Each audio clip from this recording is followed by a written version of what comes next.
Welcome back to the channel, everybody. Back up here on the river, and today we're going to compare a couple of rods that I've been meaning to do a comparison on for a while and just never really got around to or did it. But anyway, this is comparing my ultralight rods. Every single one of them that I've got, or at least that I could find, I'm pretty sure it's just every one of them that I've got, because I don't have that many ultralight rods. One of them I did not bring because I don't know where it is, and it's just the world's cheapest rod I got off of AliExpress, and I have no idea where that thing is. Anyway, just gonna mess around with some jig heads and night crawlers, and there's also some carp and buffalo swimming around in here right now, so that might happen, which will be a disaster on 4-pound and ultralight. But hey, you never know. Anyway, I want to get these rods rigged up, and I'll kind of talk about them throughout the video and a little bit more in detail toward the end of the video. So stick around for that if you're interested in these ultralights that we're going to use today. Alright, I've got a slight panic, and I'm going to be mad if I did it. Oh, never mind. I forgot, or thought that I had forgot, my camera at home. That would not have been fun because my GoPro 5 is in here, but it's like filming through a potato, so anyway. All right, I got them all rigged up, and this is going to be as close a comparison as I can with what I've got. Now, all three of these rods are 6'6" ultralight fast rods, but all being different brands, that's going to vary from brand to brand because there's no definitive answer to what an ultralight fast is. Now, this one is a 6'6" Daiwa Presso 1000 or LT 1000 Revros with 4-pound mono. The middle one, Shimano Sensolite A with a Shimano Sedona 1000 and 6-pound braid. And then this one here, 13 Fish and Defy Silver with a older model Shimano Sedona and 6-pound braid. They all have a 64th ounce jig head on there, and they're all going to be used with worms.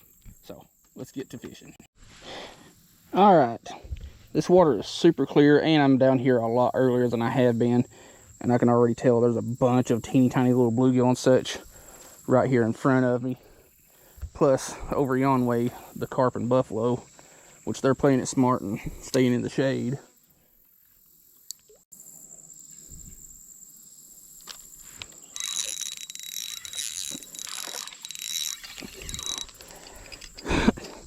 I watched this red breast just come up and hit it. Chill out, chill out, chill out. I think I can get that one unhooked. It didn't nibble at it. That one saw it and was like, I've been studying on eating you. There we go. Got that one out. Let's go over here and release it on this side. That way it don't scare off what's already over here. Pretty fish. I will take more of those. Now, I wouldn't think that they're already starting to draw this down for fall and winter pool because it's still summer. I mean, it's like end of August almost. But, you know, we also haven't had a lot of rain in about a week and a half, so that's probably why.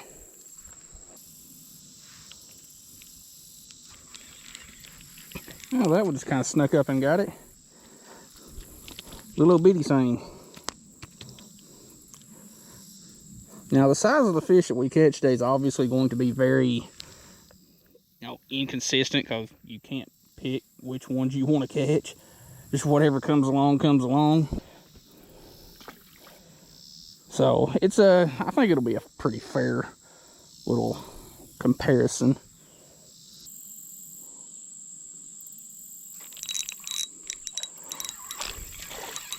There we go, that's what I'm talking about. That one, no, I can get that one out. Chill out, homie. Freaking stud of a bluegill. That right there was fun. Got to document it. In case you're wondering why I'm taking pictures of fish, I have a logbook, and whenever I catch fish, I just take a picture of it, and when I update my logbook, I just delete the pictures.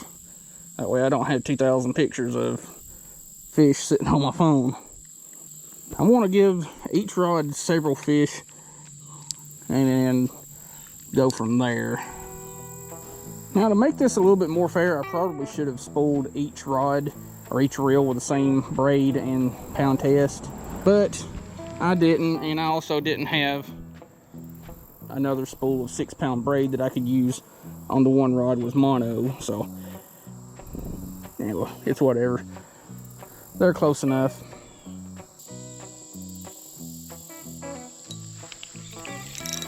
There we go.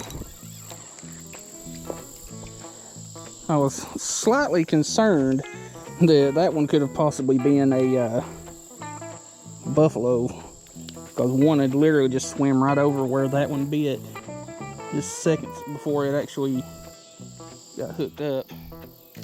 Another fine specimen of the gill blues.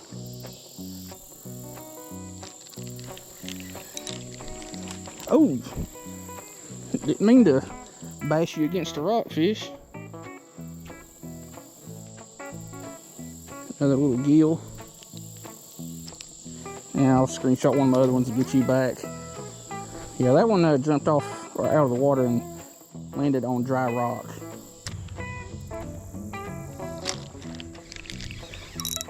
That one just grabbed it as soon as it hit the water. It's not a real big one, but it can be added to the video and to this little comparison. I think we're just going to finish off this little piece of worm and swap to another rod.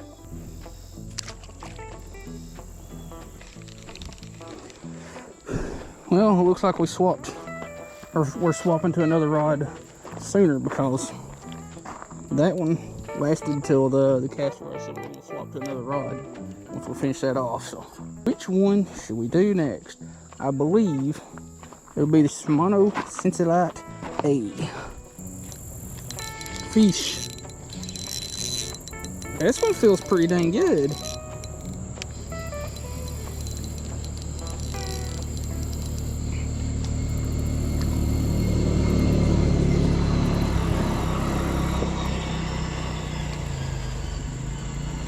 Another good sized bluegill.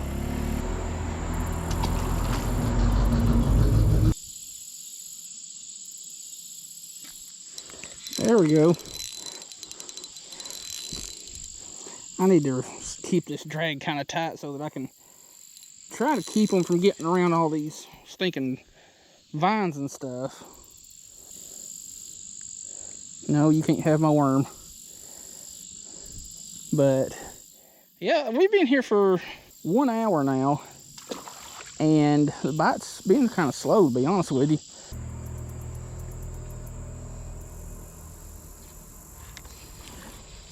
Beast. Tangled up in the freaking vines, and now it's gone. Yeah, it's part of it, I reckon. Yep, they're still there, and apparently their little nest inside that post is getting bigger.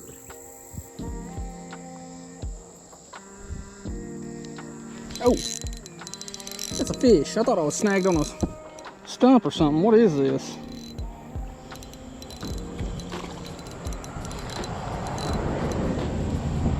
Jeez. That is a friggin' stud of a bluegill. That's every bit of like an 8-inch, maybe 9-inch bluegill. I'm not out here to bother with all that. Dang fun fish right there. I legitimately thought I was like snagged on a stump, because there is a couple of stumps like right there where I casted to. Okay, let's rebait and catch a couple more on this one, and then move over to our last little rod.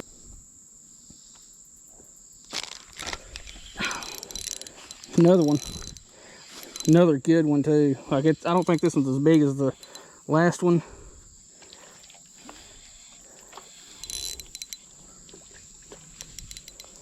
Oh, shoot, he's down there in all those freaking vines. There we go, I got you that time. Man, that is a pretty fish. It's got a lot more color than the last one did. Super sick, not real big, But it's thick, and that thing's got some shoulders. All right. Yeet.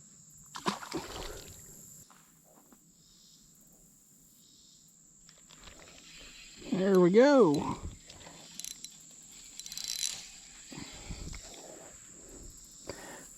That's another little gillikin.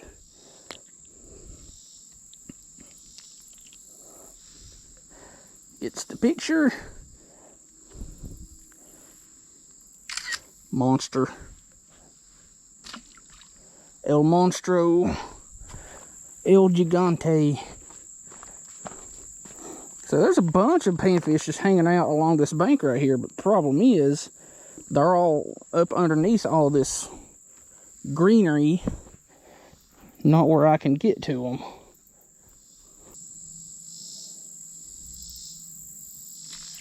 Got you. Now, if it's whether I can, yeah, we got you. Yet another danglefish. And if you don't know what a danglefish is, I'll explain that mess to you here in just a minute.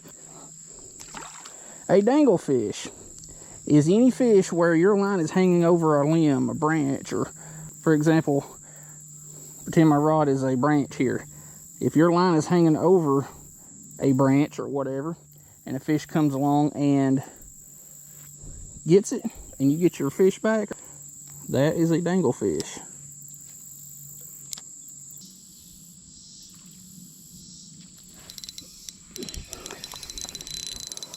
Another good one. Jeez. What are you? You are a large redbreast. I don't even know how many we're up to with this rod. It's, you know, just got the fish slapped. So, plus one redbreast. Oh!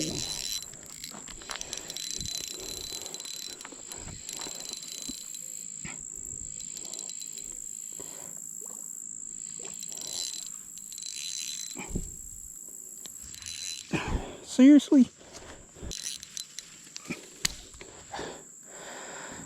This shit, these fish going into these vines is getting old quick. Alright, what do we got? Away from the vines and crap. I don't need another one of y'all getting lost to them. Alright, a little gill. That will be, I believe, number 7 for the Shimano Ultralight. So I think that puts us at about 7 for the first rod and 7 for this one. So I want to get me a swig of the high quality H2O and get started on that other rod. Alright, we're down to, well, I'll fix my camera angle. Down to our last rod, my latest one. I haven't used a whole heck of a lot, mostly just because I've been trying other crap, but like I said in the beginning, it's a 6.6 ultralight fast like the other rods, but this one is spooled with monofilament, and the casting distance is quite literally dog dung, because this mono is, it's not old, it's just needs to be changed out.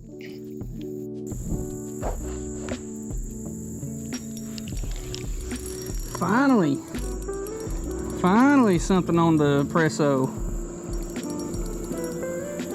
I was like, don't tell me I just hooked into one of those, seriously. I'm about to stop being so nice about these fish getting into these vines. But I cast her right behind one of the buffalo that's out here in front of me. And I thought this one was that buffalo because it was right on its tail. Okay. See if we can get a couple more. I failed to mention that all 3 of these rods throw ultralight baits like 1/32, 1/64, 1/80 perfectly fine.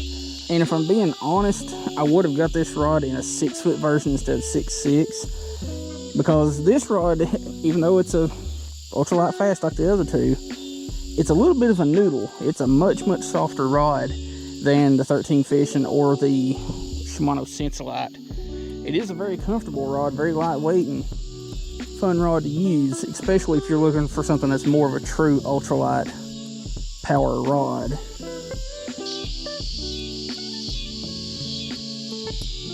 There we go. Of course, it's going over here to the vines on this side.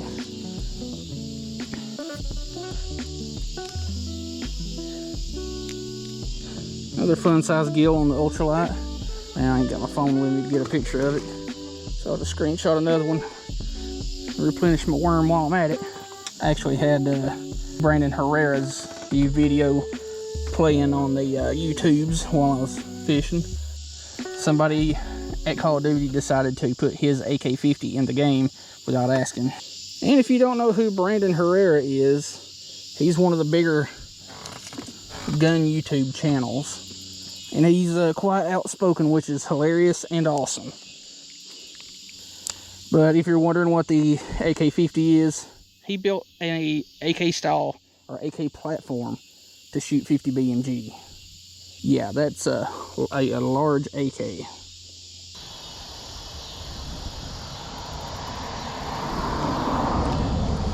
Fish. What are you? You're in the vines, that's what you are. And you're a gargantuan red ear that also choked it because, yeah, you got that way down. Gargantuan red ear. New species for the day, though. I was getting a bunch of teeny tiny little itty bitty bites, and I figured it was just some micro gills because it kept dropping it and picking it up and dropping it again. So once I started seeing it swim off again, I was like, you know what, I'm gonna go ahead and send this one home. Another thing that I failed to mention about the Presso, and I keep forgetting this, you can get this, I believe, in a one-piece model. It may just be a two-piece, but you can also get it in a four-piece travel version. You know, it packs down super light for, you know, carrying on a plane, or, you know, really tight space like in your car or something like that. If you just don't have a lot of room for a bunch of gear, you can definitely get this in a two-piece, and like I said, a four-piece option. Got you. Another decent one. Of course, on this rod, just about everything feels good.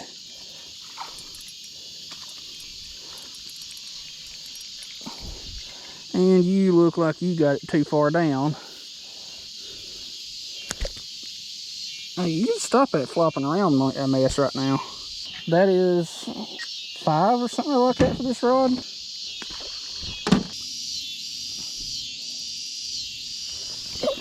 Ain't no telling how long this one's had it. Yeah, I might actually get to get that one loose. A little bluegill.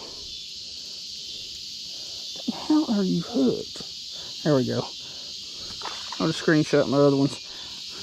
That one didn't even, like, I didn't feel a bite or nothing on that one. One more fish and we're going to wrap her up. There it is. Ooh.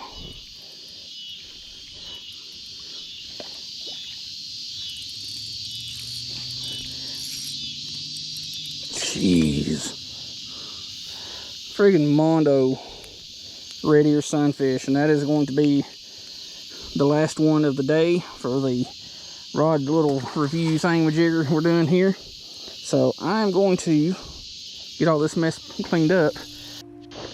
Alright, this video is probably going to turn out just a little bit longer than I liked, but I've been kind of on that trend of uploading a little bit longer videos. Anyway, let's get this little talk about them at the end here over with. First rod we started out with is one of my favorites of all time as far as ultralight gear goes. Again, it's a 13 Fishing Defy Silver 6.6 ultralight fast. I really like the grip on this one. It's just a little bit, you know, a little bit different. You know, you can kind of grip it right there, and you got a little thumb bar type deal. Just a super comfortable rod. This one is a little bit stiffer than the other two. I didn't set my scale out, or I would just weigh these combos. That way you can have an idea of what they weigh.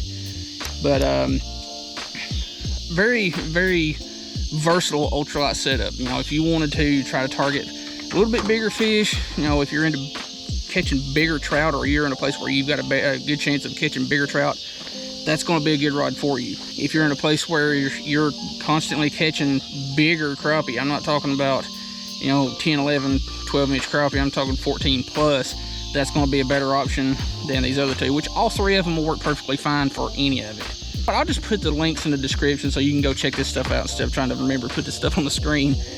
But the Defy Silver, good rod, a little bit stiffer than the other two, so it's going to be a little bit better at handling your heavier crappie jigs. Shimano Sensolite A, this is the 2024 version. They actually released in 2023, I believe, but it's just the updated version of the Sensolite, and then this reel is the updated version of this one. Same reel, just a little bit different, but the grip is completely different on this rod. The old one was identical to the Shimano SLX, Zodius, and, you know, stuff like that, but this rod here is a little bit whippier than the 13 fishing, not by much. It's kind of in between it and the Daiwa Presso. Good all-around rod, will handle super light jigs up to, personally, what's this thing rated for? 3/16 of an ounce. Actually, I think all of them are. 3/32 ounce on the 13 fishing, and on the Presso, it is rated up to 1/4 ounce, which I don't believe. Now, I'm sure they have the reasons for giving these rods their ratings that they do, but 3/16 of an ounce on this is just a little bit big in my opinion, but it will work. Now, on to the Daiwa Presso. This one is, in my opinion, more suited for using really, really light stuff, or, you know, a dedicated trout rod, because this rod is a noodle. Let's see if I can get this stuff unwound and kind of give you an idea. I don't know if y'all can even see that, but this rod is a freaking noodle. Like, it's super soft down to second eyelet up from the ferrule. It's more suited, like I said, for the ultralight jigs, you know, bluegill, small trout, small crappie, stuff like that. But again, all of them will work perfectly fine for, you know, your general ultralight sessions. And like I said, this one's rated up to 1/4 ounce. Personally, that's a little bit stiff for the Presso. Now, it would probably be a little bit more fitting if it was with the 6-foot version, because shorter rods are always a little bit stiffer than the longer ones, but that's just my personal opinion. Anyway, lighting is getting pretty terrible, so I'm gonna wrap this up, get a thumbnail made, get home, and get started on this video. Hope you liked the video. Again, check out all the links in the description so you can check out these rods, the reels, all that stuff, in case you decide to, you know, put one together. So real quick, again, if you want to throw a little bit bigger jigs, you know, something that's a little bit stiffer to handle a little bit bigger fish, 13 fishing, Defy Silver, very good rod.